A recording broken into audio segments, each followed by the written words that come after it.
Hello and welcome to another episode of the Portrait Profits Show. My name is Jim Landers, and it is my mission to uplift portrait photographers to make a great income doing what they love. Each week on the Portrait Profit Show, you get tips and systems on the business side of photography designed to help you gain a mastery over marketing and sales, reducing the struggles that most photographers face so you can finally get what you deserve. This show is for photographers who feel they have something to learn on the business side. If that's you, then you're in the right place. Welcome to the Portrait Profit Show. The Portrait Profit Show is brought to you by Digital Pro Lab and Landers Photography School. For Digital Pro Lab, Amanda and her wonderful team are there to make you look like a hero. Man, they are wonderful at what they do. You are going to love the work that they do because they love doing it for you. Go to digitalprolab.com. If you're not already working with them, go to digitalprolab.com right now. And of course, for Landers Photography School, that's me. I teach photographers how to do what it is that they already have a passion for. The majority of photographers that I have seen over the years, over 4,000 of them, have been struggling at some point or another, at some section of their business. And I have found that it's usually on the business side. And so that's why I spend most of my time with it. I didn't start off with an interest in the business side. My interest was art and photography and creating beautiful photographs. It became just as much of an interest for me to share the business side. I didn't have it at first, but man, I sure do love sharing it now. Send me a message at jim@landersphotoschool.com and let's talk. Landersphotography.com. Now, I am grateful that you guys are here right now. I want to encourage you to make comments and ask questions throughout this discussion. For those of you who have done so already, I invite you to go to StreamYard.com/Facebook. That's StreamYard.com/Facebook. And that gives we simulcast this show to 8 different places. 5 of them are Facebook groups, 2 are YouTube channels, and 1 is a LinkedIn page. But because we're doing that, bringing it all into one, we can't see what each one of them are doing. And so this gives us at least the ability to react and connect with those who are on Facebook in real time. But if you don't, that's fine. It makes it where you are anonymous, but it'll just say Facebook user to us. But I encourage you to interact with us and hit that like button, hit that love button. We love seeing that. Don't you love it? When someone likes the work that you do? Yeah.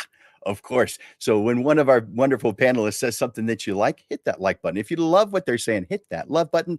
And right now, I'd like for you to enter in #live in the comments section right now. Enter in #live. That lets me know that you're watching right now.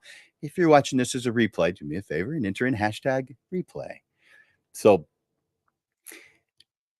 I'm going to bring on the panelists here in just a moment because I want you to see who they are, and I'm going to bring them on as a group and then on each individually to answer these questions. So I want to welcome you to the discussion panel of how I give my clients the best experience. As always, for our monthly panel discussions, we have a wonderful group of panelists who have valuable insights to share. Each of our panelists has different perspectives on running a business, and they're here because they believe in uplifting the photographer community, and they want to inspire and motivate you. So get ready to be inspired and help me welcome the panelists right now as I bring them on. We have Liliana, Sarah, and Mary. Welcome, you guys. Thank you for being here. Thank you for inviting us. Thank you. Did you guys have fun photographing the eclipse earlier, or did you have just experience some clouds and some darkness for a moment? Just not a whole lot of anything. Just a glimpse here or there. We didn't catch much, unfortunately. Yep, same with me. It's super cloudy for us too, so we just saw it get dark. Got it. Well, It's only been a few hours since then, so I'm really grateful that each one of you has taken time out of your day, sacrificed whatever it is that you're doing in order to be here. So let's bring on each one of you one at a time. I'm going to start with Liliana, and I'm going to take Sarah and Mary off for now and bring you right back in a moment. Hi, Liliana. Hi, Jim. So I've got and I'm going to bring you in closer. There we go. Uh, could you tell me a little bit about who you are and what you do?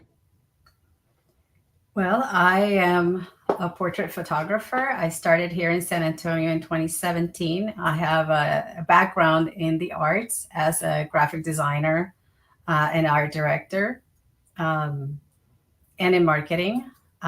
Right now, what I specialize in is creating the portrait that reminds you every day what it is that you go to work for, so that when you come home, you see that motivator every day. You're reminded of how much you love them, your family, or yourself.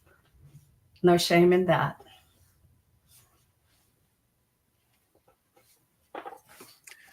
Totally agree with that.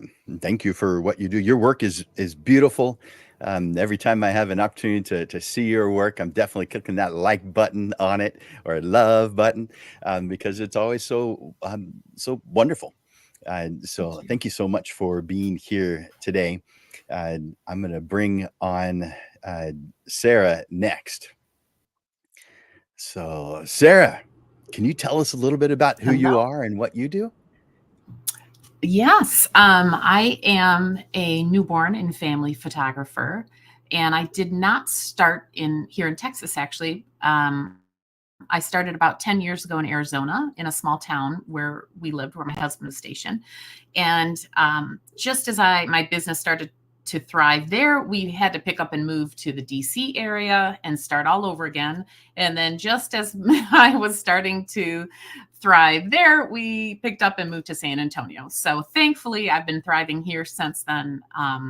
And I've had absolutely amazing clients here. So hopefully, we're hoping we get to stay here and continue on, hopefully until maybe I retire here. So you've got to see this from different places. And do you find that you run a business differently based on the different locations that you've experienced so far? Yeah, absolutely. I don't find, I don't think my logistics is what seems to have changed the most. When I started out in Arizona, we lived in a small town, and I did in-person sales and presentations with my clients in their homes, because I could literally drive to any of my clients' home in about 12 minutes or less. No joke. And Nice. so then we moved to the DC area, and that just would not work anymore. So it would take an hour to get anywhere, even 5 miles sometimes. And it just wasn't working. So I had to completely kind of rethink how I delivered galleries and what kind of client experience I had. And then when we moved to San Antonio, I still kind of have that issue of logistics and meeting with clients. I have clients coming from a couple hours away sometimes. So yeah, it's really changed. Just the location I'm in and how big it is and how populated it is changes sort of how I run things. So Yeah, for sure. totally. I've only lived in San Antonio, so I can only imagine. But the majority of the people I work with are here in San Antonio. But there have been a handful that were from somewhere else. Sometimes just a small town not far from here. But the way that they work has to be different. And so, thank you for sharing those experiences with me and with us. Thank you. All right, so I'm going to bring on Mary now.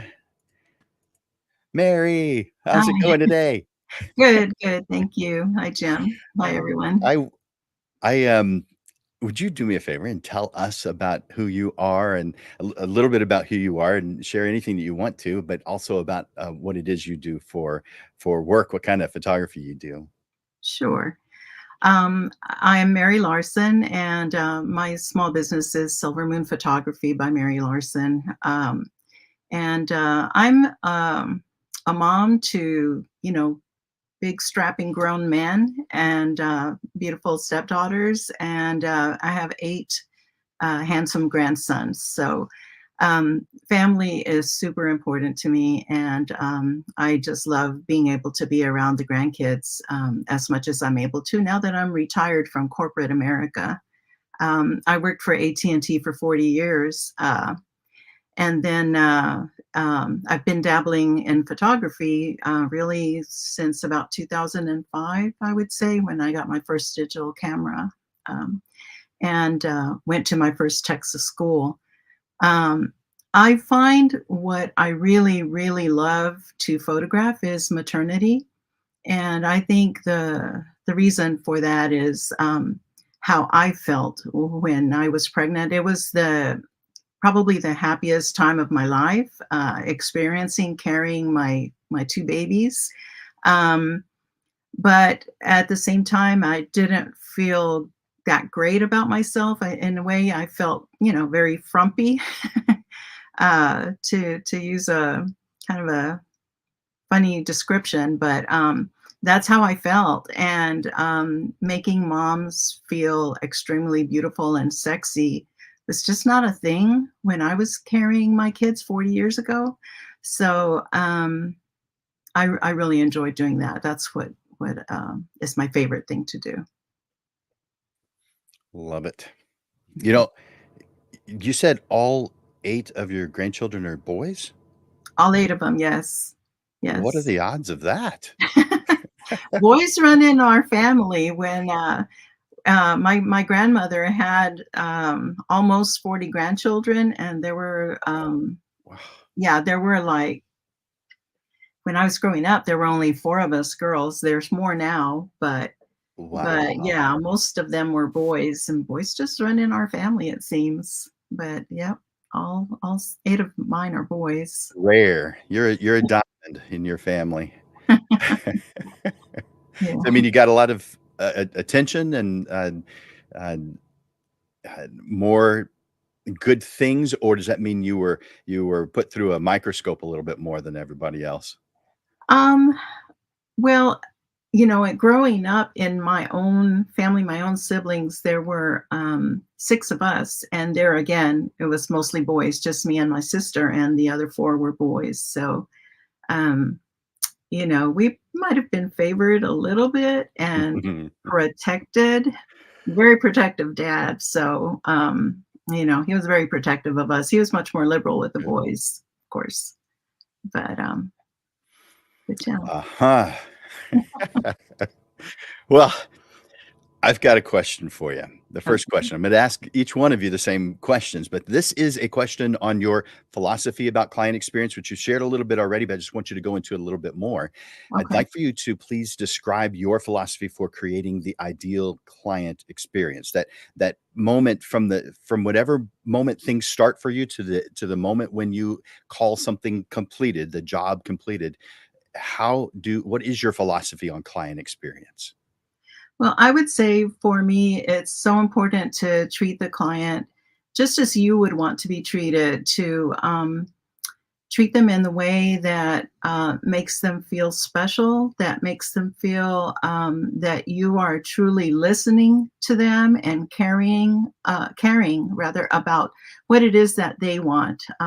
Sometimes I hear people talking about um, how they want to do a certain thing because they love it. I want to do it because I want my client to love it. So I want to treat them professionally, but still kind of with a friendly kind of relationship and tone, so that they feel comfortable with me. So. And I would say I would try to, carry that through all the way from the initial phone call to through the consultation, through the sale, through the session itself, and then through the sales process. So, do you feel like you've got a lot of empathy for your clients, just an empathic kind of person where you feel for them and you're watching their body language, you're watching their eyes, you're listening to their words? How are you pulling this information from them to give them that ideal experience? I do. I think it's partly from the way I conduct myself with them, but also partly because of the things that I say to try to make them feel comfortable to open up and talk to me about what it is that they dream of in their portraits, and then try to assure them, whatever concerns they may have, because in maternity photography, you do tend to show a lot of the body. And so I try to assure them that I have concerns myself about how I look, how big I am or not small I am, or whatever it may be. And I try to assure them that I understand exactly how they feel about that, and that I know how to alleviate that in the portrait, through posing, through lighting, and of course through some of the editing. And I think, Awesome. you know,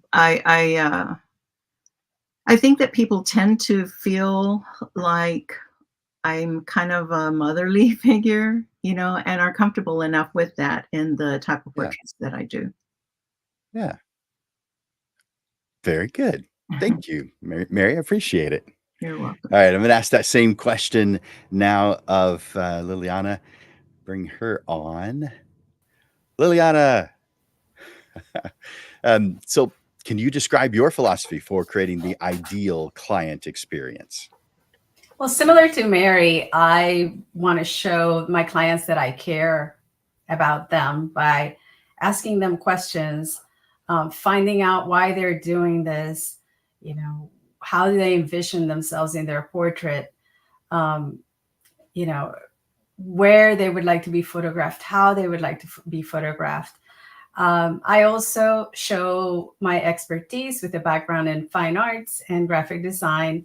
And I always try to guide them clearly through the whole experience so that they don't have any questions.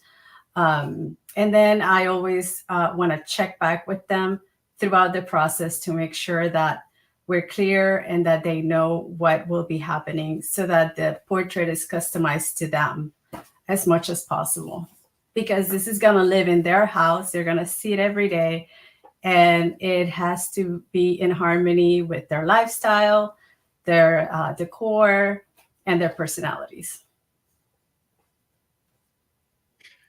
That sounds like you're thinking this all the way through, which is, of course, what photographers should do. So I find it, I love it when someone shares that kind of thing. What do you feel that your background in design it has added to your ability to be a better photographer or a better business person? How has that added to what you do? I think I know instinctively by now what's going to look good, and to have an idea of how to photograph someone, to have an idea ahead of time based on the feedback that I get from them of what the final portrait is going to look like before we take that shot. So before we click that button, we have a very clear kind of pinned down idea of what the final product is going to be. It helps with color theory. It helps with design and positioning people and overall placement of things in the portrait. If it's an outdoor portrait, for example, and just balance what is the white space that you need, what is an appropriate distance. Something that I like to talk about sometimes with my clients is make recommendations on sizing. If you have a large family and you want to include, let's say, your house in the background, you're talking about a relatively large portrait. So, however, if you have a close-up of somebody, a portrait pretty close up, then you don't necessarily want to make it huge. You might, opt to use that, print that a little bit smaller and use it in a secondary wall of your home, or use it in your album or something like that. So, taking the client through speaking confidently about what I'm talking about, that's, my background has helped me with that. Nice. Thank you for sharing that. I definitely was struck one time by a headshot image that isn't normally a headshot. It was a quince, and it was just a head and shoulder shot, and it was probably about a 4 foot wide print. And I really had never seen a quinceanera portrait done that way before, because you want to show off that dress. And so it struck me as odd. Now, to each his own. If that's what she wanted, then she got what she wanted, and more power to her. But I agree, that seemed like an odd thing. And besides, where are you going to put the photograph of your face that's 5 times larger than your actual face? Right. Thank you for sharing that, Liliana. I'm going to ask that same question now of Sarah. So, Sarah, can you tell me, or at least describe to me, what your philosophy is on creating an ideal client experience with you? It's funny, Mary took the words right out of my mouth, and Liliana too, about the golden rule. I try to live my life by the golden rule, of course, and I run my business by the golden rule. It sounds a little vague, but I really believe that if I always adhere to treating my clients the way I would want to be treated, not just as a person, but when I'm giving my hard-earned money to somebody, then I think I'll never go wrong. And my clients will always be taken care of, and my business will always succeed and grow if I just do business by the golden rule. And I'm not sure if I lost you there, Nope. Jim, did I? Oh, there you are. Okay. Okay. So yeah, do unto others as you would have them do unto you. So yeah, it makes a lot of sense. So is that something that you just innately knew as you started the business, or is that something that you evolved into? No, I think it's just kind of a part of who I am. Yeah. And it's funny because I'm not by training a business person. I was a science teacher, actually. I taught biology and chemistry. So when I decided to start my business, I was sort of way out of the realm of what I was trained to do. But even before I was a teacher, even before I started my business, I worked in customer service.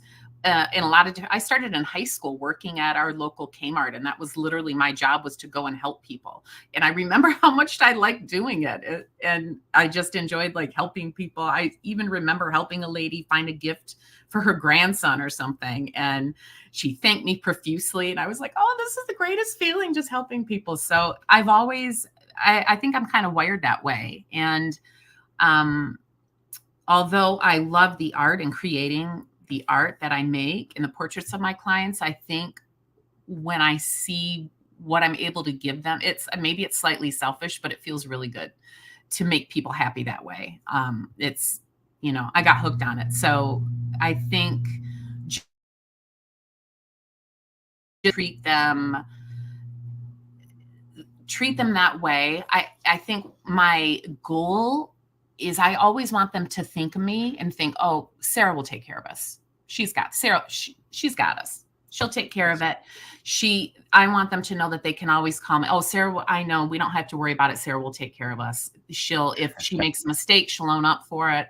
So, and I think I have so many returning clients. So I think somewhere along the line that I kind of got that right. At least I hope I did. So, I think it's just in here. It's just kind of the way I'm wired. So, but it seems to be working well, and I sleep very well at night. So that's good. That's really what I want, is to make money doing this is kind of a dream. So Yeah. To make people feel good, even though they're paying me, that's pretty tremendous. So. Well, you mentioned that it may be selfish, that you're doing it. You want to feel good about it. I think some people feel like the word selfish is only in the negative. Well, isn't life about balance? I mean, selfish is in the positive as well. There are things that we do for ourselves that would be in the selfish category that aren't in the negative. True. So Absolutely. Yeah. therefore, you are absolutely, and I think you and everyone sees that. We probably, many of us feel that a similar way. Maybe not. We may not describe it exactly the same way, but yeah, we want to feel good. We want to do things that cause other people to be happy with us and pleased with us. And as you said, keep on coming back because you've got your returning clients. This all is making us feel good. And we are doing it because we love doing it. It makes us feel good in doing it. And if that is selfish, then we are selfish. We want others to feel good, and we're going to do what it takes to make them feel that way because it is a symbiotic relationship. We both feel good as a result of this effort that we're putting in. So thank you for sharing that. I Yeah. appreciate it. So you have the next question to Okay. begin with, and this is about planning the that client journey, what it is they're going to be doing. So how do you plan the client journey from the initial contact? In fact, let me put that up on the screen so you can read that along with me. How do you plan the client journey from initial contact to the final delivery of your images? How does this journey reflect your commitment to creating whatever type of experience you want them to have? In this instance, I wrote down a thrilling experience, which may not at all be what you're after, but what is it that you are thinking about? What is it that you're putting into it that causes your vision to happen? I lost a tiny bit of what you said, I think, in the beginning, but I kind of, I think, understand where you're going. If I think of from start to finish, really, the very first thing I think that I try to do with everybody is just with any client inquiries, just to develop a rapport with them. And I find one of two things will happen, either through talking with them, because I always make an initial phone call first, 99% of the time. Every now and then I'm not able to make a phone call if for some reason, if the phone number is incorrect or something, and then I'll email a client back. But almost always I try to make a phone call and just try to talk to them and introduce myself and have a conversation and just chat with them. And I think I will either find that I can get an idea, I can glean from what they say, what it is they really, really ultimately want.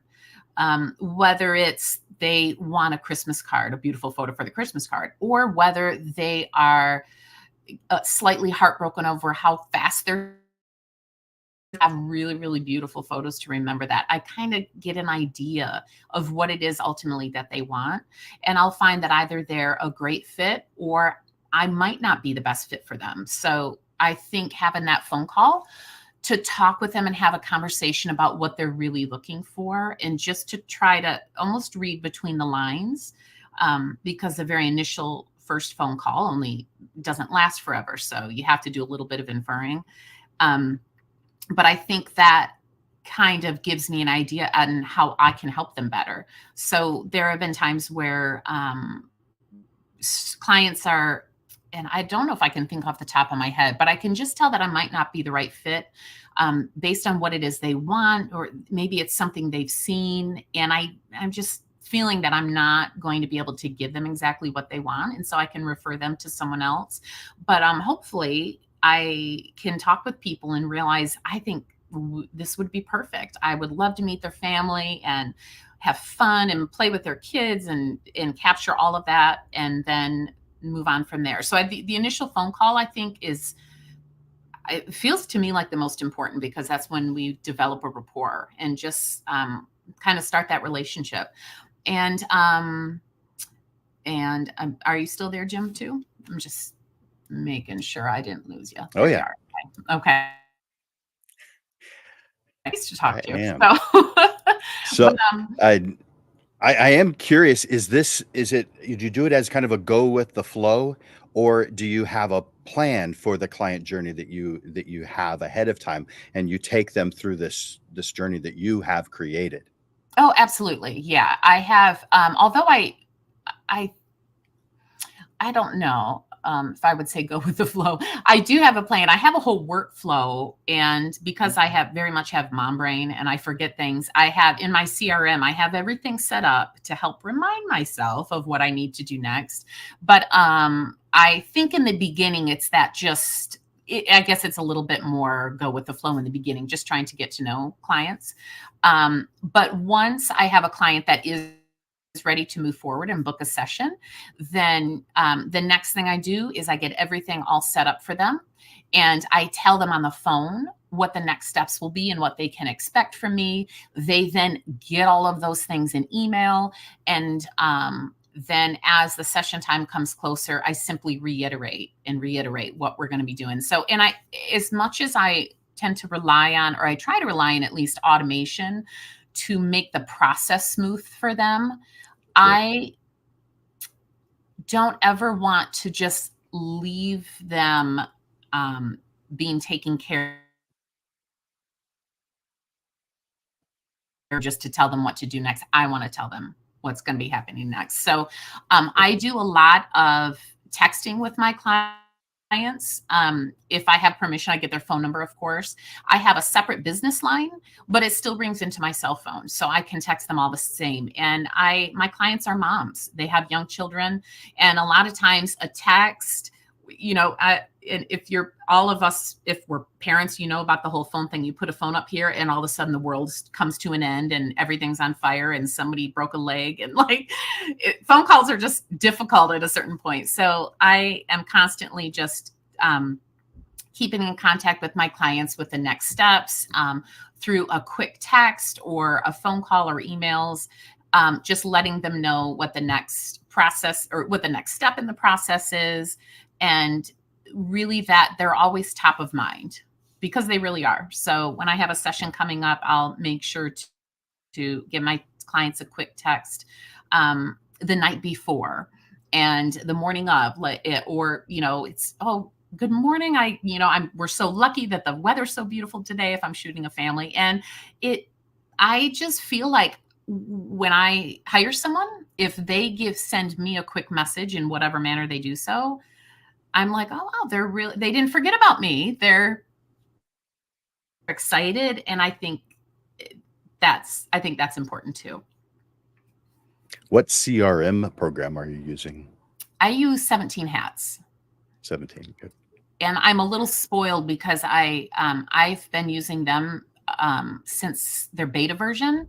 And so I'm grandfathered in to all of those goodies, and I don't think I'd change even if I could.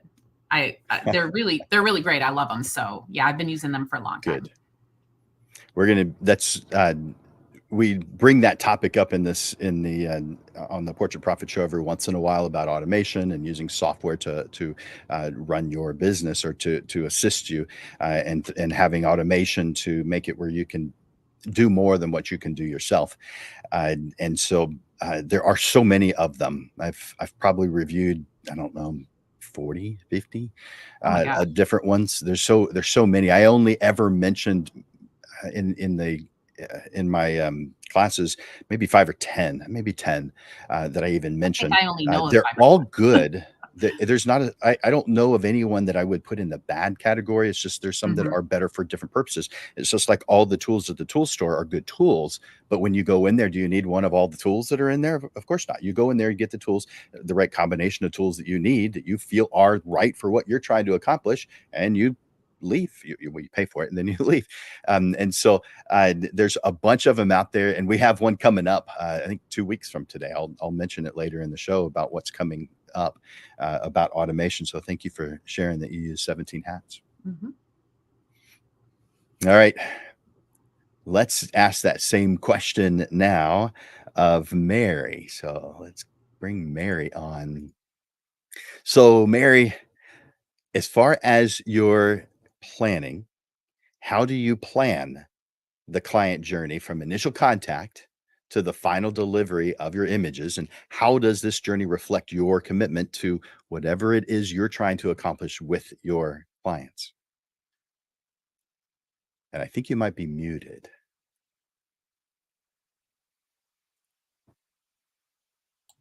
I'm sorry, I sure was. My little dog goes nuts if somebody is around the house outside, and so I just wanted to make sure that he starts barking there. Okay, so how do I plan the client journey from initial contact to final delivery? and I have a process that is basically the same for each client, unless, whatever they're sharing with me dictates that it needs to be different. But with every client, I like to try to talk to them on the phone first, even if they have contacted me via email or a private message. I always ask for a phone call because I feel like when you are communicating via email, it's nice that you have a record of what was said between you. But sometimes the feeling behind what you're saying doesn't come through. And so I prefer to talk to them in a telephone call, and at the initial call, try to find out what they are planning to do with the images that we're wanting to create. And then I almost always have an in-person consultation. And I invite them to my home. I let them know that my studio is a home studio, but that I have professional setups with backgrounds and professional lighting and everything. And invite them to come so that they can see and touch the products that they will be able to have their images on. And then also for us to get to know each other, and for them to be comfortable with me. And I would say that, it's pretty successful for them to feel comfortable and want to go ahead and book with me if they come and do an in-person consultation. And then I do explain the process that we'll be meeting again, of course, to do the session. And then once more, so that we can go over the images, and that I will help them with their selections, and also the products that they want to order. So I just try to assure them that I will help them in every step of the way until we get the final product delivered to them. So. And is that something that you have always done from the first time you started in 2005, doing it that way? Yeah. Or has it evolved into how you're describing it today? It has evolved. Initially, I didn't charge anywhere near enough for anything, and I did That's most of us. very small packages. Yeah. I didn't have a consultation or anything like that. But I have found that having the in-person consultation along with the initial phone call really helps us to connect better with one another. And I think it's really important that the client feel comfortable with you. And I try to assure them that, I am trustworthy. I can be trusted, and to take care of what they need, that I have the expertise, and that I care about what it is that they want, not so much what I want to do, what I foresee, is going to be a great portrait for them, but what is it that they're envisioning, and try to carry through to create what it is that they're wanting. Okay. Very good. Thank you, Mary. You're welcome. I appreciate that. Now I'm going to ask that same question now of Liliana, so I'm going to bring her on. Liliana, can you tell me about how this is on the planning side of things? How do you plan the client journey from that initial contact, whatever that is, to whatever you define as complete? Because all of us do different things. So for some, that's delivery of prints. Sometimes it's framed prints. Sometimes it's a pickup or a delivery. Sometimes it's going to their home and actually installing it on their walls. And so different photographers do different things, and they are all good. There's not one better than the other. They are all tools on the shelf in a tool store. And so our clients get to choose which ones they want. So I'm not saying that you need to have a specific way. I'm wondering what your thought process is. How do you plan? What is it that goes into that to make sure that your vision actually happens for your clients? Well, first of all, I want to show them how I can be of service to them. And to do that, well, I want to show how I can be of service to them. So, and I want to be able to show a clear plan of action. And to be able to do that, the first thing I need to do is get my client on the phone. Once I have my client on the phone, I can ask them questions about who they are, how they feel about, establish that rapport, ask questions about what they're looking for out of the portrait, talk a little bit about the experience, and try to see if I can. The next step for me is to actually go for an in-person visit to their home. That it would be more like a planning session. And I explained to them the reason for this is so that I can get a better idea of their style, so that I can get a better idea of their personalities, so that they can meet me in person, see if we click. And it will help me customize the session to their taste. And so that the product, the final product, is going to look perfect in their home. So as I go through the house, I can point walls that would be ideal for art. I could suggest sizes. I could get an idea of what finishes to recommend, type of framing that will go with their decor. I can also help them with their wardrobe, whether they want to show it to me at the time, or we can talk about colors that will harmonize with the decor that they already have in place. So to me, that's a very important part of planning the portrait. At that point, we set the date for the session. I collect the session fee. I talk a little bit about products. Like I said, as I'm going by, I can make recommendations based on products.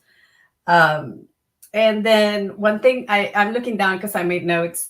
The day of the session, what I would say to everyone is have a plan. Be respectful of your client's time. Have a timeline, poses that you're going to do, what outfits, if they're going to change outfits. Sit down and plan that out so that is as smoothly as possible. Explain to your client how that's going to work. And I think you're going to get clients that are thrilled, that are participating with you. They're part of it. They're engaged through the process. If you're sharing every step of the way with them.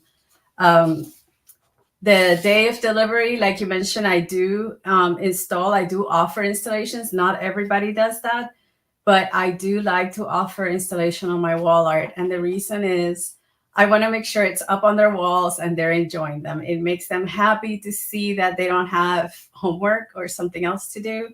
The art is up, it's not sitting in a closet. So they get to enjoy it right away. People that come visit, they get to show, with pride to other people. They will recommend you for going above and beyond. So I just don't see any downside to offering that service.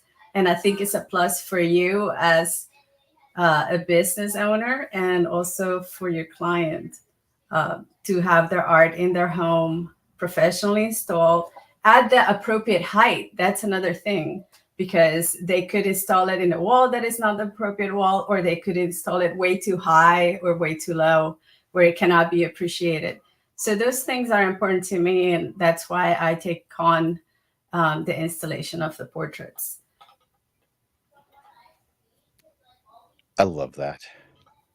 And if you regularly watch the show, you know that that's exactly how I describe an ideal way to do it. I don't think there is one right way to do photography in the entire process. I think there's the right way for you, but that's how I choose to do it. I want my photographs to go on the wall. I think of photography as being a service business. And so therefore, if I'm giving my clients any work to do in addition to what they have to do already, because mom's got to get the clothes together. She's got to get everybody up in the morning, even though they're going, oh, mom, really? And so they have to go through all that kind of work. And I'm giving them more work of choosing what frame to go with it. And by giving them digital files, why would I give them more work? This is part of what I do. What artist who does paintings doesn't have a frame? They may not do installations, but we are creating something that's very specific to the family, whereas the artist was creating something that was more of just something that they loved. And so you bought that. But we have the ability to do things. Who else who knows better where it's going to go on the wall than someone who does this every single day? And so I want to not, if it would be like a roofer who said, well, you know how to use a hammer and nails. I'm going to take the old roof off, get one of those roll off dumpsters, take all that stuff away, give you a pile of shingles and a bag of nails with a bow on it. And you can do your thing because you know how to use a hammer and nails. Well, no roofer would do that to their clients. That's why I think that photographers might want to consider not doing that to their clients either. But there are lots of circumstances that make that not the right tool. For me, it was. But for others, it may not be. And if you're doing something like headshots, then that would not be the appropriate thing to do. Right. If you're doing seniors, it may or may not be. There's a lot of things where that's not the right option to take. But for mine, I specialized in family portraits as home decor. That was my slogan. So therefore, that's what I did. I would do the planning session in their home. I would go to their home 4 times in working with them. So I'm so glad that you said that, because I like hearing it, that others are doing it too. Yeah. So I have the next question for you. Can I, did you have anything else you wanted to say about the way that you do it? I think that pretty much covers it. Cool. I mean, just the important thing is to not if when you do this session, at the end of the session, then you set the time for their selection session, image selection and product selection. And don't be shy to make suggestions. I think I already said this, but they're trusting you as the expert. Don't put it back on them. Well, which one do you like better? No, say, I would pick this one. They can always say, no, I like the other one. But they're asking you, don't throw it back at them. Guide them through appropriate sizing. Don't overwhelm them with too many choices in actual images. And don't overwhelm them with too many frames or products, because you will lose them. They won't. Guide them. Don't overwhelm them. I like what you're saying. I totally agree. Sounds like we have a lot more that we could be talking about on this one, but I better keep on going. So thank you for that. I appreciate it. Now, before I ask you the new question, I'm going to go to the viewers and ask them a quick question. You guys, hey, if this is resonating with you, would you do me a favor? Will you comment yes, or say what it is that you're liking, that you're hearing, or some idea that you've heard that you might be able to employ in your own business? Just at the very least, write the word yes in the comments. Let me know that you're watching. I want to know. And of course, always, I invite you to click that like button and click that love button. So do that for me right now as we move on to the next question, which is about building an emotional connection. So Liliana, what strategies are you using to build emotional connection with your clients at different stages of working with you? I think that's a hard one, because there's no technique. You just really have to care about them as people. I mean, you're doing something that is a legacy, really, for them, for their children. So take it seriously. Find out exactly who they are, what they want, what they love to do, and then ask about it. And if it's their business, then, if you see something that is relevant to them, send it to them. One of the things that I think kind of opens up that communication is through the wardrobe design process. I tell them that they can text me. So they text me photos of outfits, and that just establishes a back and forth, and I can make suggestions what this would go with, or what shoes are better with this outfit. So I think that's one of the things that creates an emotional connection. And if you can connect with them on social media outside, when appropriate, I think it's good. And to, stay aware of their lives, of course, not in a fake way. Like, if you actually care, if something that happened in their lives is relevant, then comment on it. Let them know that that you're there, that you care. You don't always have to be selling to them. And the same thing, if it's been years and you see something that is relevant. I have a client that I've done some branding images that has outdoor advertising, and now he does buses. And whenever I see a bus with his image on it, I take a picture and I send it to him, and I'm like, stop following me. Just have fun, be playful, and stay top of mind with them as a person and as a business. That's fun. Do you really photograph the bus every time you see it? Yeah, if it's, yeah, I do. I like that. I have done that on occasion. I wouldn't say with any regularity, but I've done things like that myself. One of my clients was on TV last week.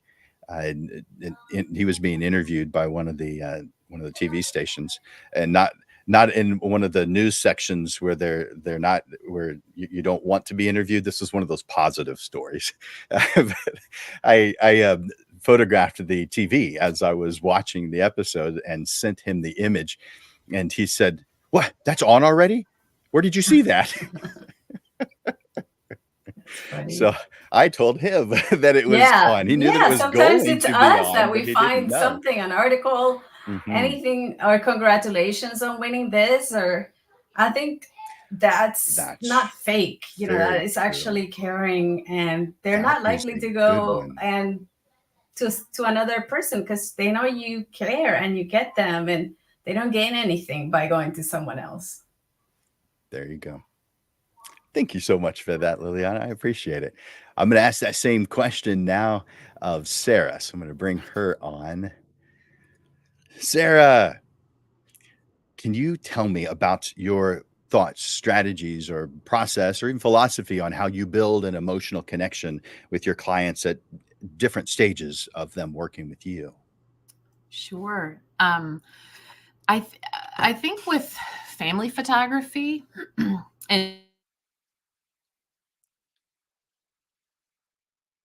I think a big focus of having an emotional connection with my clients and developing that relationship, hopefully like a lifelong relationship, is really, I think, getting to know their children, because they're the most important little people in their life.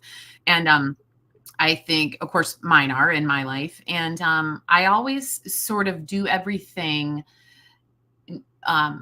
within the client process, ultimately to be able to sort of become that family friend, I guess, the way a coach would be or a teacher would be. I you know, a lot of my clients say, "Oh, my kids are so excited to see Miss Sarah." And that's what I really love, for the kids to know me as one of their trusted family friends.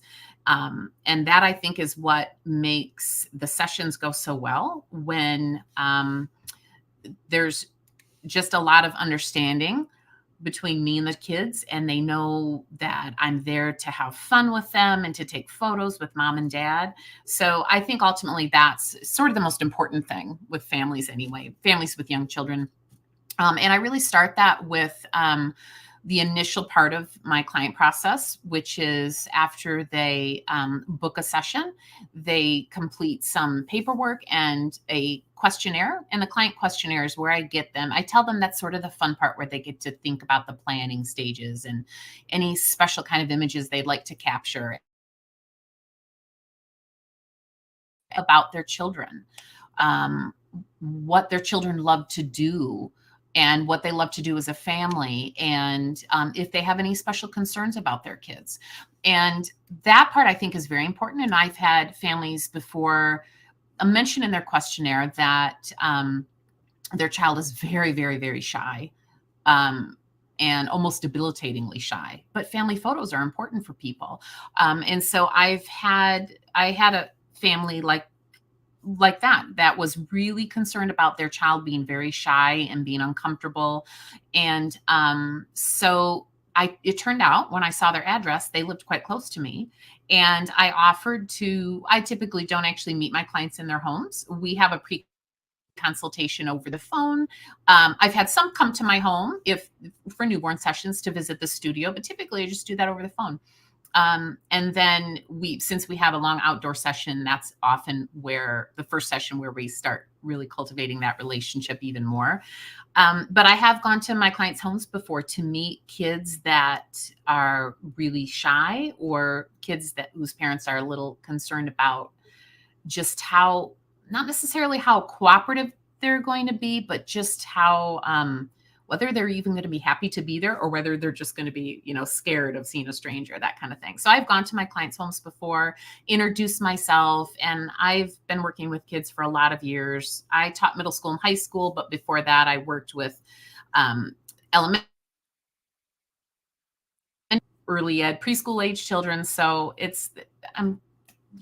I think most kids know that I'm a kid kind of lady. I'm a mom, I'm a kid friendly kind of person. I think kids know that. So I think that really helps parents to be like, oh, she's okay. Our kids are going to be fine with her. She totally gets them. I've had some before, that a few children who are like, too cool for school. And typically that's boys, usually around maybe my son's age. And they're just kind of like this. And I just kind of meet them where they're at. And I never push them. And I, several months ago, had a little boy like that, just was not having it and was kind of digging in his heels. And I just worked with him and talked with him, and I focused on his sister. And then for the end of the session, he was telling me that the house next to them was for sale and I should come move into it. So he was trying at the end, like, it eventually won him over. And then he was awesome. He just cooperated. So I think I always sort of make that focus. Although I want to make my client happy, ultimately the most important people in their life are the ones that they really, truly want to have treated, like gold. So that's all. And I love kids. So it's not hard to do. So I kind of make that sort of my focus always, are the children, making sure they're happy, because when the kids are happy, that's really what I want to capture in my images. Your experience go ahead. What was that? I said just how happy they are in their parents' arms. That's what I really want to catch. So if I can, get happy children in our sessions, that's all I need. How has your experience as a teacher benefited you with your photography business? Oh gosh. Well, to put it pretty bluntly, I often tell my clients, especially with family sessions outdoors, for kids that are a little bit old enough to start getting into things, and to maybe get sassy and kind of mischievous. I always tell parents, please don't worry about it. There's no misbehaving. There's no misbehaving here. Maybe if they run up to me and kick me in the shins, that, I might question that, but no, but it's the, the silliness and the goofiness that parents are always worried about, because they're afraid that they're not going to get any great photos. But I tell them, don't worry. I love kids, but I also have no problem saying, no, we can't do that. Come here. Let's go over here. And in my studio as well, I have a very small studio space. So I have to be like a teacher to my children, to my clients' children, to my little subjects. So I'm okay with that. I've seen some photographers before who are a little reticent about telling other people's children what to do. And I'm not, I guess, but it's only ever for safety reasons, of course, or just to get a really beautiful photograph that their parent is trying to get. So I never have to get after children, anything like that. But I have no problem redirect sit on that. And I tell people, remember, they always listen to teachers and coaches better than us, better than their own parent. I mean, every parent knows that. So I just say, let me handle that, because I'm going to be like the teacher or the coach, and they'll listen to me when they don't want to listen to you. And I have no problem with it. So, and I think all of my clients now are totally okay with that. They let me handle it, and it just kind of get better results in that regard anyway. Cool. Thank you for sharing that. I appreciate it. All right, Sarah, I'm going to bring on, let's see, I'm going to bring Mary on to answer that same question.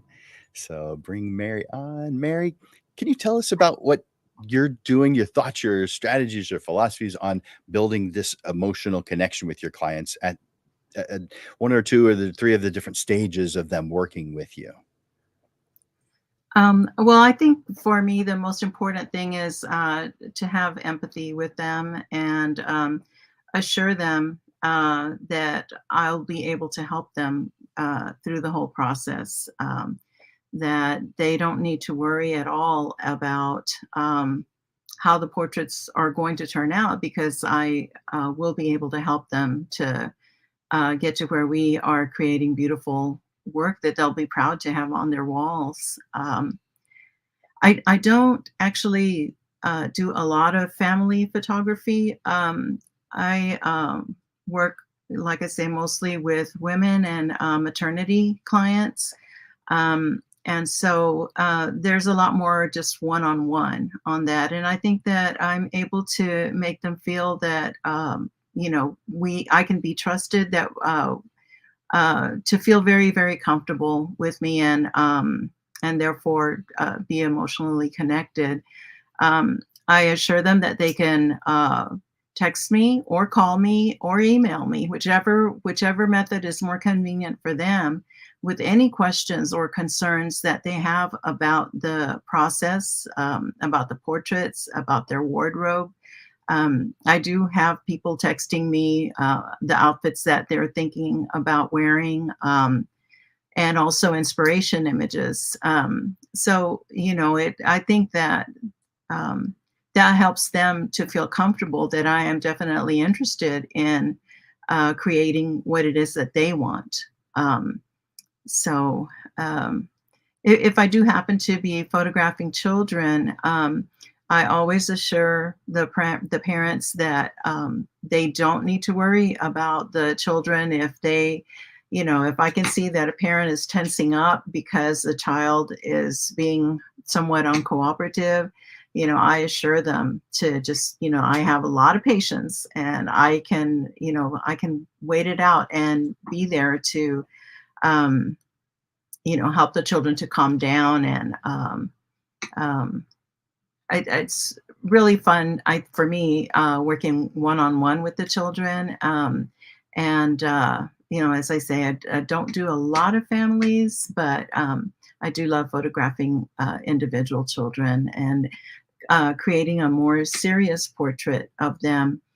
um, that's how we see our children a lot of the time, not always smiling and laughing and being silly.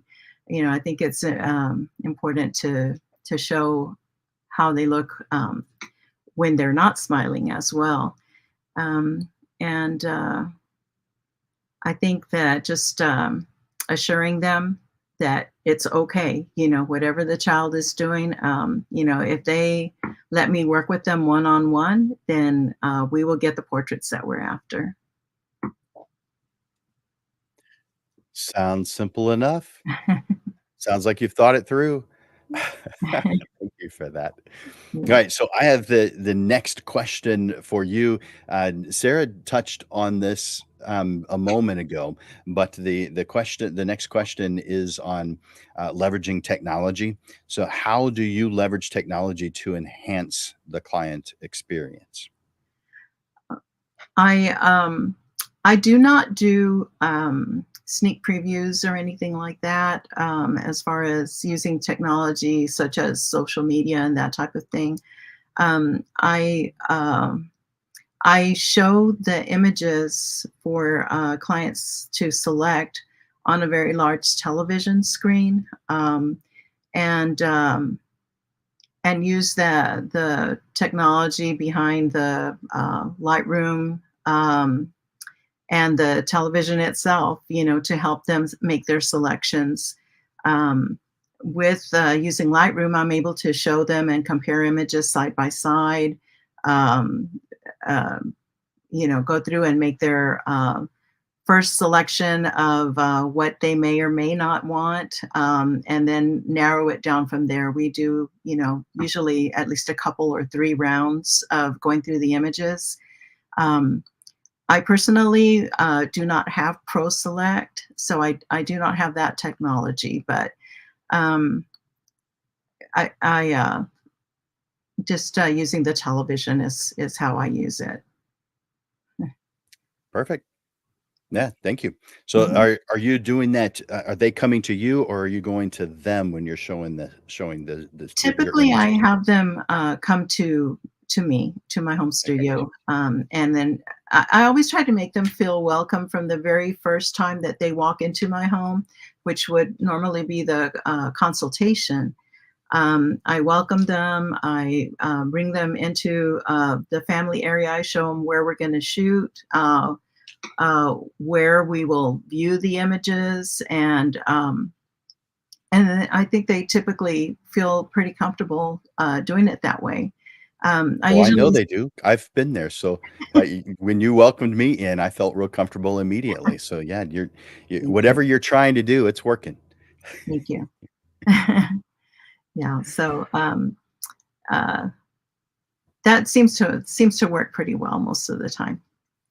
Nice. Very good. Yeah, you definitely have a warm and inviting introduction, and everything is right there when you walk in. So you can just share this is this, this is that, Yeah, and they can immediately just become comfortable with that environment. And you are welcoming and making them feel comfortable with your words and actions. So yeah, you're making it happen. I do have. It's not really technology per se, but I do have portraits displayed on the wall so that they can see, Yeah. the type of work that we're producing. And I want them to know where they're going to be, to see that it's clean and comfortable, and that I have the appropriate equipment. I guess that's some of that is technology, if we're counting that. But that I have the equipment to get the job done for them and do a good job for them. Awesome. Well, thank you very much, Mary. Yeah. I've got that same question now for Liliana. So let's bring her on. All right, Liliana, can you tell me a little bit about technology's role? How do you leverage technology to enhance your client's experience? The main software would be the CRM software so that I can automate reminders for my clients um, before each appointment, um, and helps, kind of handhold them through the process.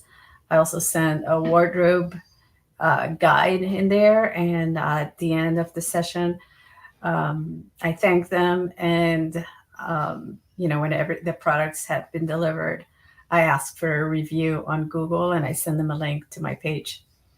That's all automated. Um, then I also use ProSelect. Um, that's helped me with selling wall art. There's no question.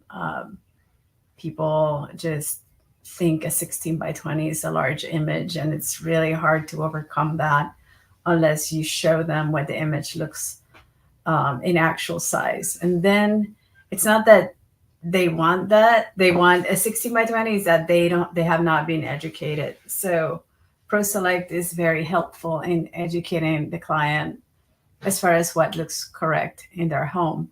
Um, I also, it depends on the client, but sometimes we do that selection appointment and project at the studio, and sometimes I do it at their home. I prefer to do it at their home so that they can see exactly what the art is going to look in their space. But these are the two key software that I use. I use Capture One, um, so and Photoshop, of course. I hope that answers your question. A lot of different things that we use. Some of the things we just don't even really even think about. They're just we just use them. Yes, And when someone asks I a agree. question like this, it doesn't even cross your mind to Yeah. bring it up. So and that's fine, because if you were to actually do some research and find out every single thing that you've used, every piece of equipment, every piece of software, every app you've ever used, it would take you probably an hour to describe everything. So I'm glad you're not thinking of every single thing that you could. Those Well, are the thank you key for that. ones. Yeah. Exactly. Yeah. Yeah. I think Photoshop plays a key role in a lot of our um, uh, processes. I don't know that it plays a role at all for our client experience, unless you're allowing them to watch you do your artwork. And I have done that, but someone has to request it, and I have to really like them before I would let them do it, because it's time consuming. It's boring. It's just not fun to watch. And besides, do they really want to see their face that close up? Nobody does. Yeah. So thank you for that, Liliana. I'm going to ask that same question now of Sarah. So I'll bring her on. Sarah, can you tell me about how you leverage technology to enhance your client experience? You mentioned 17 hats already, and you may want to say more about that, but there's probably some other things that you use as well. There is, yeah. And actually, it's changed quite a bit as I have moved from state Hmm. to state to state. Yeah. So, having been in business in 3 states and three different, very, very different cities, I actually, I am not currently doing IPS. I do a bit. I offer products, of course. I've offered products from day one, but when I moved over to more of an all-inclusive model, sort of a hybrid model, it was when my husband was deployed a lot and I wasn't able to. It was just really, really difficult to handle my kids and all their school responsibilities and all of that, along with my business solo parenting. That was really difficult. So that's when I realized I just needed to simplify things. So initially I had started out doing IPS in my clients' homes, and I not to invest too much money. I wanted to just grow slowly. And as I earn money, invest back into my business. So I kept it very simple. And I brought my iPad and I set it up in my client's living room. And I played the slideshow that I had created for them there in the living room. So we got to view the slideshow together. And that was back when I was using Shootproof, and I love Shootproof. I'm not currently using it because I have sort of begun a different delivery process, which I could talk about later if you're interested, but I still do love Shootproof. So that is what I use to show my clients their slideshow. And then I helped them choose a collection, choose images, choose canvases for their wall or prints. I did that right in their home.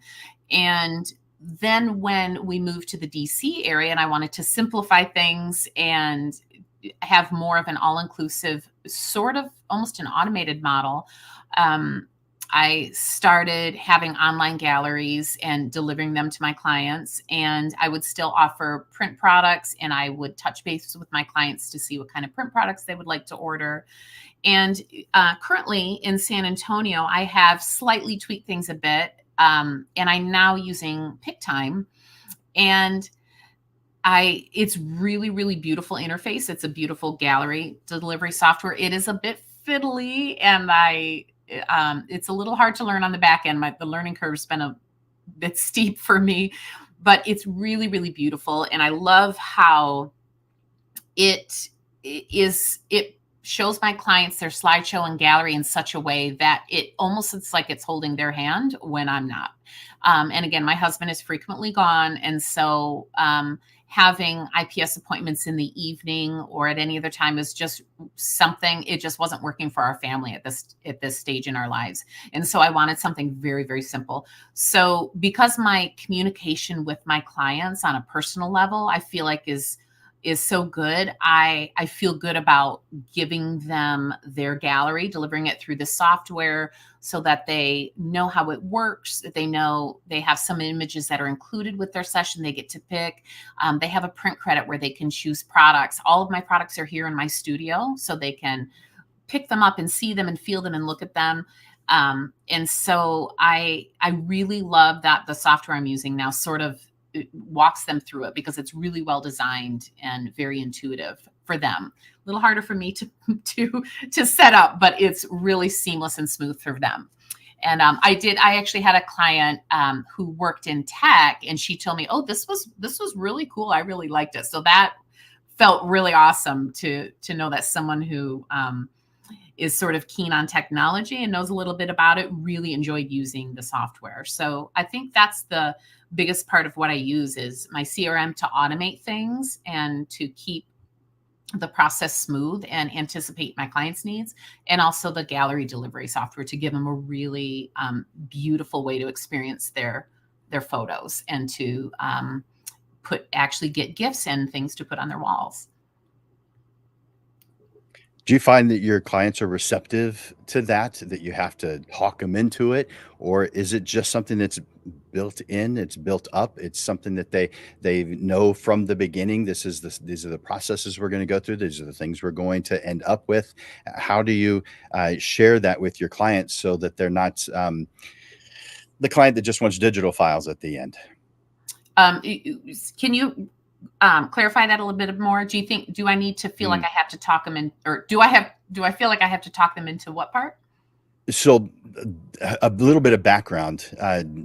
My clients expect to be buying prints after we do things. However, there's a lot of photographers who have never even so much as attempted to sell products. They have only done digital files. Now, that's only been in the last 20 years, because prior to that, it would be film. And so everybody did prints. There wasn't a single photographer who didn't sell prints. But post the digital age starting, photographers started just selling digital files and never really learned how to do the print side. And so they would be wondering, well, how do you get people to sell to buy prints? Don't they just want digital files? All of my clients want digital files. How do you talk them into that? I would say the majority of my clients do want that. And I think I don't know if it's sort of that stage in their life that they're moms with young children. I think they do always typically want the digital files, and they know they're going to be getting those. But I want the reason I sort of tweaked what I offer when we moved to San Antonio is I realized I want my clients to have products in their hands. I don't want to simply give them digital files. And that's, I'm trying to think, when we lived in DC, we were only there just under 2 years, like 22 months or something. And so there was a lot of sort of figuring out what business model I wanted to use, because my initial one just wasn't working for our family, didn't seem to be working for my clients. So I went to an all-inclusive model, which was beautifully simple, but it left this nagging thing that I thought, this isn't, it's not all that I want for them. I know how important a beautiful photograph is in your hands, and I want my clients to have that. So that's why I came to kind of build in the products into the session, so that most of my clients get a print credit now where they can choose it on their own.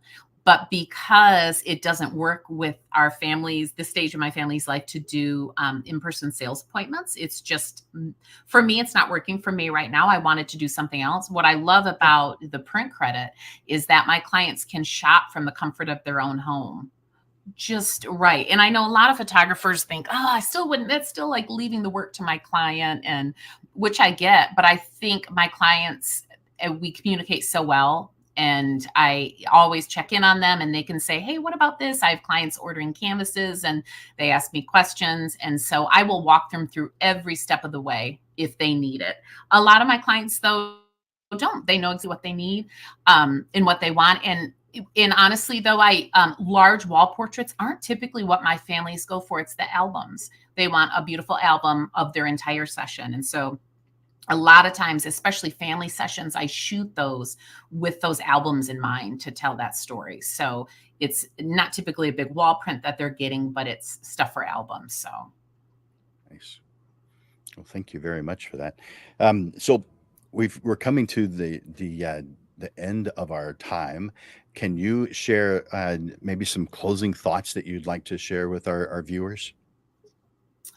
oh, you put me on the spot.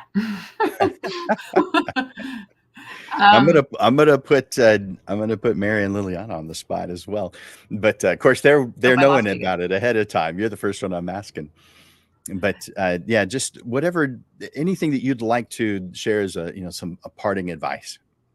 Well, I think I could, because even right now, as I see Mary and Liliana and their gorgeous work, and they're still doing what I at one time did, and part of me thinks, oh gosh, maybe I should be doing that. I should be doing that.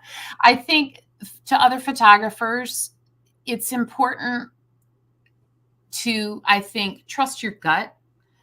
And if you know something isn't working for you business-wise, for your family, because that is why we have a business. It is to serve our clients, but ultimately it's because we want to support our families and feed our creativity, and it's what we're called to do. But I feel like you've got to trust your gut.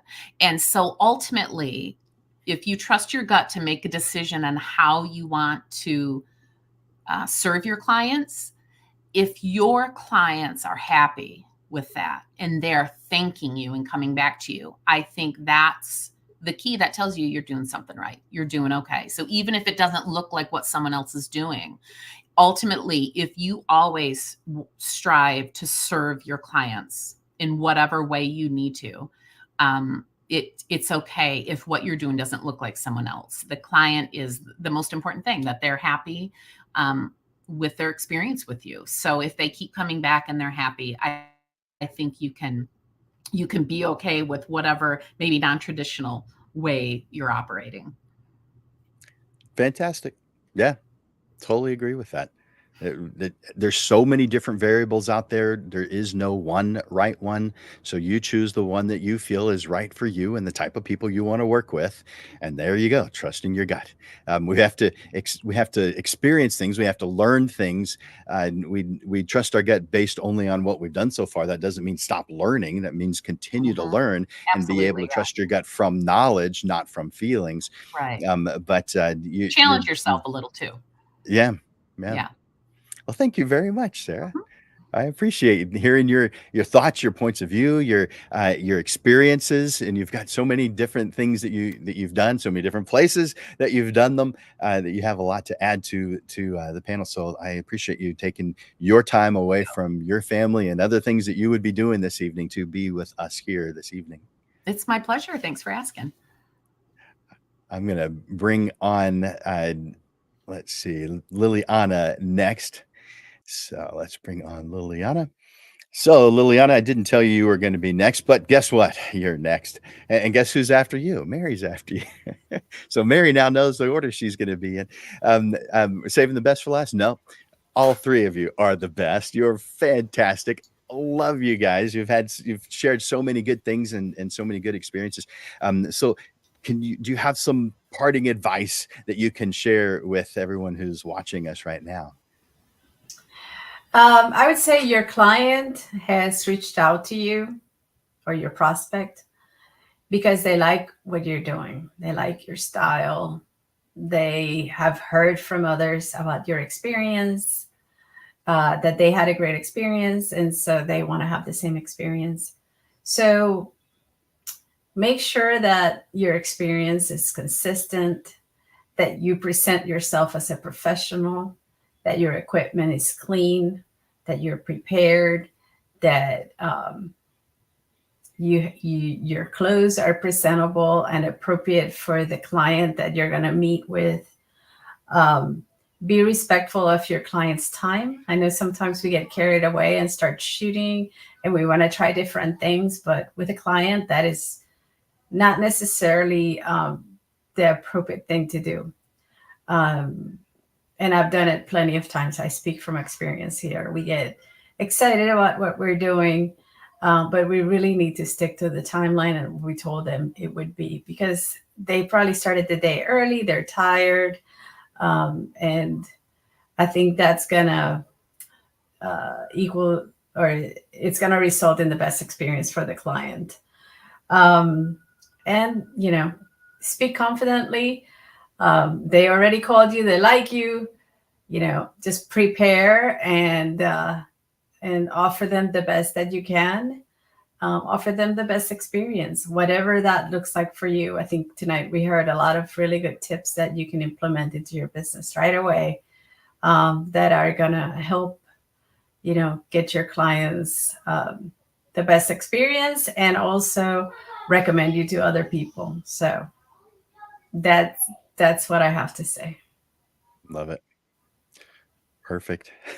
I appreciate all that good stuff. I have a question from a viewer, and he is asking about. Well, I'll just put his question up on the screen. So it's long, so that's why I was thinking, do I want to put that there, or I just want to summarize it? But he's noticed that a lot of photographers who are active and up and coming, and just seems like there's a lot of women, a lot of moms who are doing this, and so his concern may be is I probably should just read it rather than just. So amongst other things, are wives just more comfortable hiring a woman to do family photographs? Or if so, are there things that a male photographer I should be doing above and beyond to make myself appealing in the competitive world of portrait photography? What's your thought, hiring a male photographer versus hiring a woman photographer?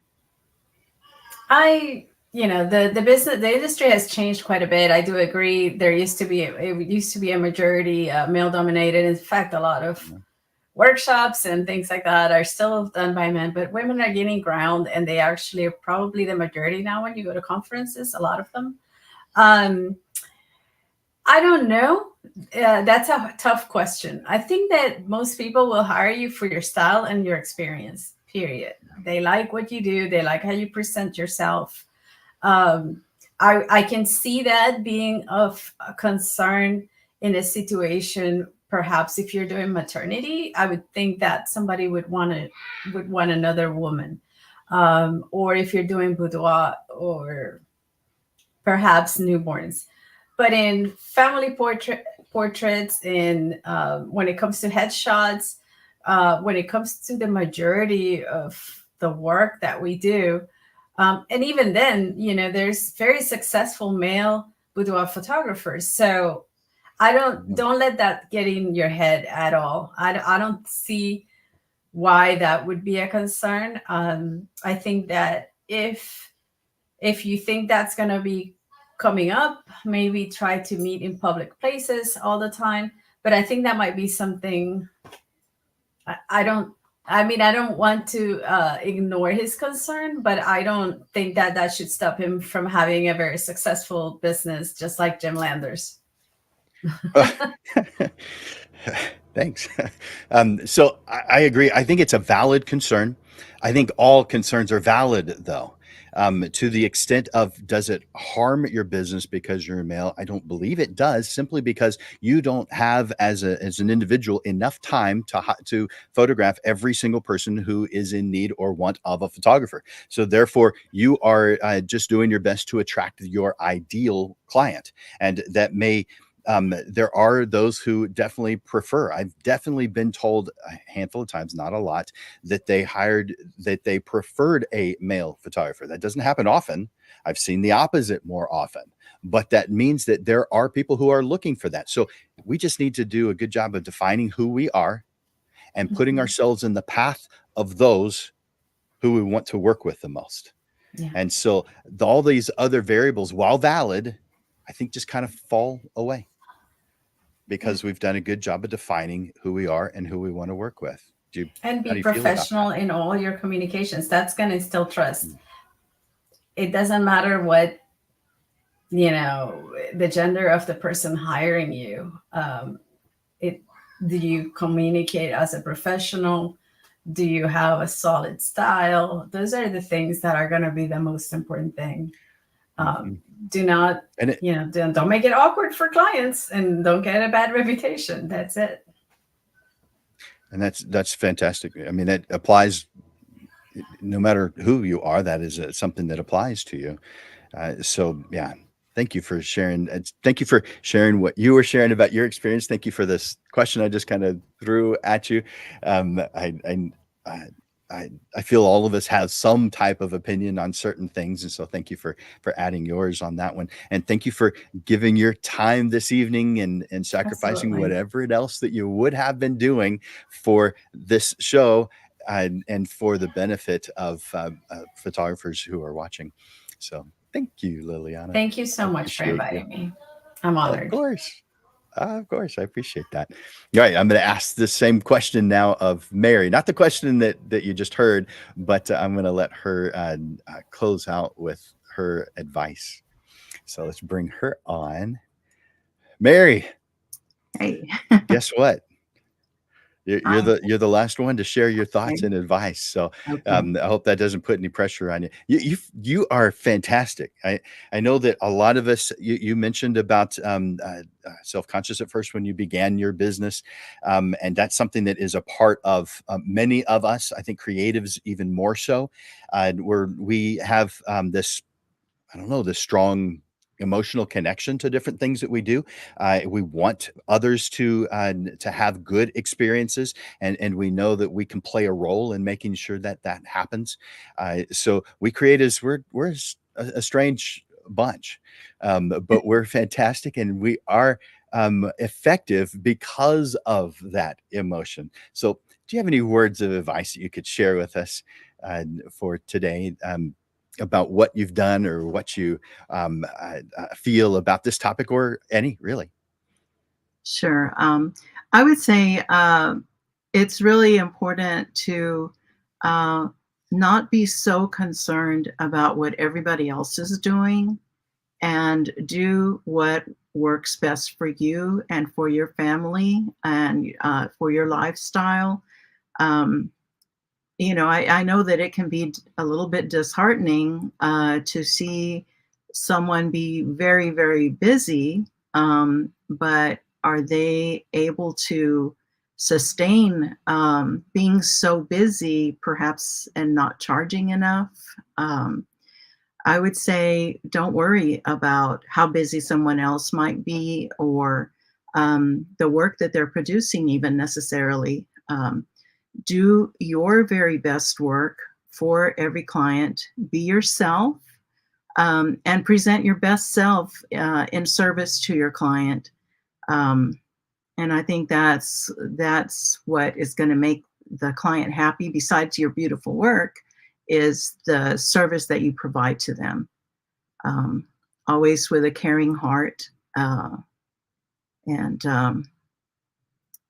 of course, putting the most into your work that you can to give them the best product, best images and products that you can provide them. But by being yourself and true to who you are, true to the work that you want to produce. Don't change your style just because you're seeing something that someone else is doing and it looks pretty cool or whatever. That doesn't mean necessarily that you need to do it. Do what represents you, and that should take you far. Amen. I totally agree with that. Uh, you be you. You do the things that bring you joy, that cause the things you want to happen for you and your family. All that stuff sounds fantastic. I mean, I have analogies for everything. It seems like I consider trying to do what someone else does the equivalent of I'm driving down the road, and because this cool car exited, well, I'm going to exit too. What what sense does that make? Yeah. He's going or she's going a different direction. Just because I like the car doesn't mean I'm going to exit with them. I'm Right. going to keep on heading the direction that is going to be the most beneficial for me, that brings the most joy for me and my family and my clients. And it sounds like you and I are on the same page. Is that right? I think so. Well, thank you so much, Mary. I appreciate you being here. I know you had other things going on. You sacrificed because you believe in uplifting photographers, and you put yourself out there so that you could fulfill that goal, that mission you have in your life of making of uplifting people and making them better than they were yesterday. And so I appreciate you and all that you do in that direction to help people out, Thank you for especially inviting me, Jim. photographers. Of Yeah, course. I Of appreciate course. And so I'm going to bring back each one of our panelists today. And I didn't warn you guys I was going to do that. I apologize. I didn't even look to see I if was you like, were, wake up. taking a drink or, fixing your hair. I didn't look. I apologize. But thank you guys. You guys rock. I appreciate you spending your time. I appreciate that you care about photographers enough to sacrifice something else to be here to uplift other photographers. You guys are awesome. Thank you, Thank you for Jim. having me. All right. So, with that, I'm going to take them off, and I've got some things that I want to share. And let's bring them back off. There we go. Man, don't you just love these guys? I mean, they are doing wonderful things. They are taking their time from something else and being here to uplift other photographers. Will you do me a favor and thank them in the comments? Just write thank you, or thank you, panelists, or thank you, Portrait Profit Show, or just whatever you want to say. Go to the comments and just say something kind, something nice to acknowledge the fact that they have taken their time. They have sacrificed something because they believe in uplifting the photography community. It is wonderful people like Liliana, Sarah, and Mary who uplift the photography community. And we want to encourage them to continue to do so with their comments, with their like, with their love, because they are fantastic. They're amazing. Now, I have some announcements to share with you. I have started. Um, I'm going to be doing a business series with a camera exchange, which is local to San Antonio. I know not everyone watching is in San Antonio, but the majority of people are. Every Wednesday at 11 for 2 hours, 11 to 1, for the next 4 weeks. And possibly more, but at least the next 4 weeks, I'm going to be doing a business class. And the one that's coming up on this Wednesday, that's 2 days from now, is called Dream to Full Time in 6 months. How to just have this. Some people have this dream of being a photographer, but they have a full-time job they like the pay that they're getting, they like the benefits. I really can't leave it. But their creative side has been pushing them probably for years to do so, and they want to. This is for you guys. Or to enhance what you already have. But this is Dream to Full Time in 6 months. Just go to camerax.com to find more information about that one. Camerax.com. And the day after, this coming Thursday, from 6:30 to 8 p.m., same exact time as what we're doing right now, the San Antonio Photography Facebook group. That's San Antonio Photography and Photo Essay invite you to join us for an enlightening evening as Chris and Lori Fritchie share unique and amazing insights. I'm going to put that up on the screen because I have that handy. This is fine art photography and archiving it. Now, you may know who these names. If you don't know these names, Chris and Lori Fritchie, you should. You will benefit by knowing who these people are. Your life will be better by knowing who these guys are. They're nationally known. They do classes all over the US and beyond. And so they are coming here to San Antonio. We're going to be meeting at the camera exchanges. We're going to be meeting for both of the things I mentioned at 6:30. But they're going to be sharing their just unique and amazing insights into creating timeless fine art photography and how to archive them so that they stand a test of time. Now, I know you save your stuff on your computer, or you have a NAS, or you have a cloud backup. This blows that away. What they're going to be sharing with you, you haven't heard it before. because it's new and they haven't announced it yet. They're announcing it on Thursday at 6:30 at the Camera Exchange for the photography meeting. We do a photography meeting here in San Antonio on the second Thursday of every single month, and we've done that since January of 2006. So whether you're an amateur enthusiast or a seasoned pro, this promises to inspire and uplift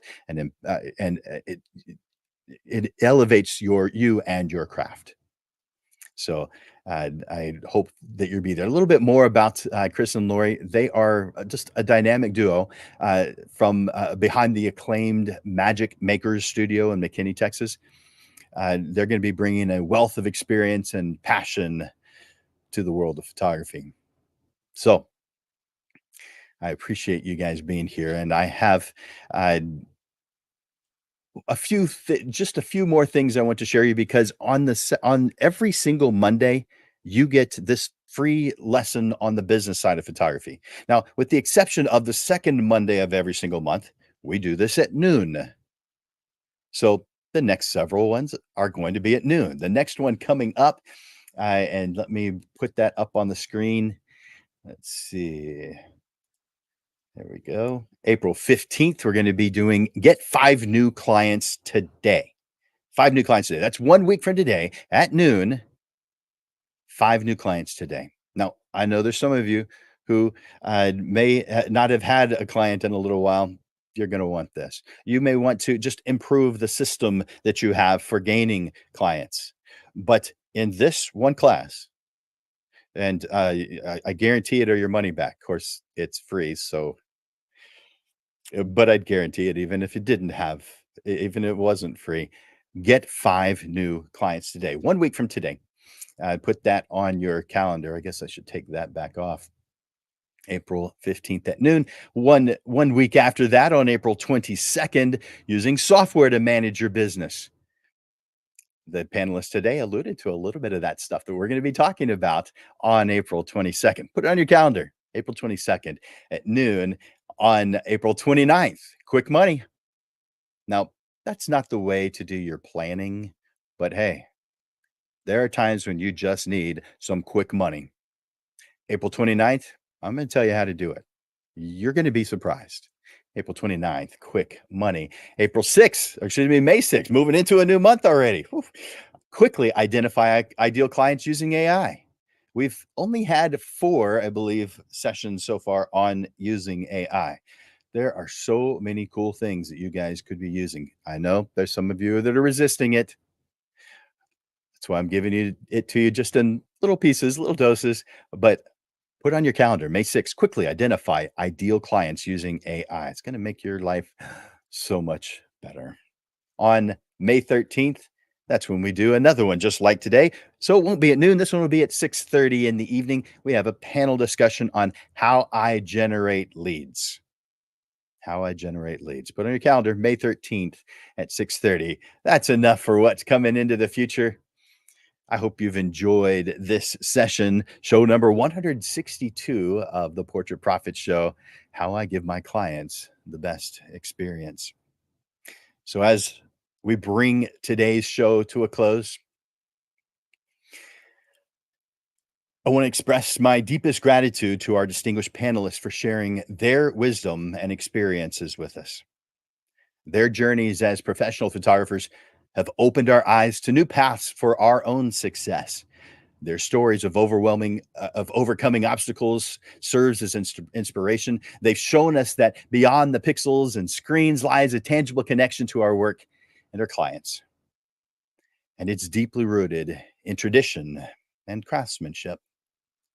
Photographers, lens legends, as I like to call you guys, let their stories be a reminder that our profession is more than capturing moments. It's about creating legacies for both your clients and for you. Photographers aren't just members of some profession. We leave a mark on the world through stories. The stories we tell and the memories we immortalize. We are guardians of moments, crafters of heirlooms, and architects of history. As we move forward, armed with the insights and inspirations from our wonderful panelists, let's challenge ourselves to push the boundaries of creativity and professionalism. Let's commit not only to enhancing our skills, but also to nurturing the bonds that make our photography community a source of strength, innovation, and collective achievement. Thank you once again to our panelists and for their generous contributions, and to you for joining us this evening. Until next time, keep focusing on your vision, refining your art, and defining your success on your own terms. The world of portrait photography is vast and varied, and it awaits your unique impact. I want to thank you for your time here this evening. I thank you for the efforts that you put in every day to make yourself such an amazing portrait photographer. I encourage you to like and share the Portrait Profit Show, and of course, tune in to our next live stream a week from today. Together, we help each other achieve our goals and make a difference in the world through our passion for portrait photography. For Landers Photography School and Digital Pro Lab, my name is Jim Landers, and I'm bringing you the weekly Portrait Profit Show with evolving content, awareness, and even fun as we unpack the mysteries of the business side of portrait photography with tips and insights to help you with the struggles you deal with now, so you are constantly and consistently realigned to the path that leads to your success. Thank you for investing your time here at the weekly Portrait Profit Show. I look forward to watching you grow. Bye for now.